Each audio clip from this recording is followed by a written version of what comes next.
పోగిసేన ఈటీ YouTube channel నుండి అందరికీ హృదయపూర్వక ధన్యవాదాలు తెలియజేసుకుంటూ ఈరోజు మనం సిక్కిరాయపురం అనే గ్రామంలో ఉన్నాము. ఇక్కడ విఘ్నేశ్వర స్వామి, దత్తాత్రేయ స్వామి, సీతారామ లక్ష్మణ హనుమంతుల వారు మరియు సాయిబాబా ప్రతిష్టలు జరగనున్నది. ఇందులో భాగంగానే ఈరోజు ఉదయ్ కుమార్ శర్మ గారి బృందంతో ఈరోజు హనుమాన్ చాలీసా పారాయణం కూడా ఏర్పాటు చేస్తున్నారు. చూసి అందరూ కూడా ఆనందించగలరని మనవి. ధన్యవాదములు.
ఓం రం రామాయ నమః స్వాహా.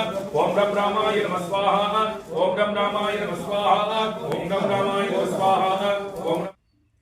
నందీశ్వరుడు, శివలింగం మరియు విఘ్నేశ్వర స్వామి, అలాగే దత్తాత్రేయ స్వామి పాలరాతితో నిర్మించారు. చూడండి ఎంత అద్భుతంగా ఉన్నాడు స్వామి. తరువాత సీతారామ లక్ష్మణ హనుమంతుల వారు.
जय हनुमान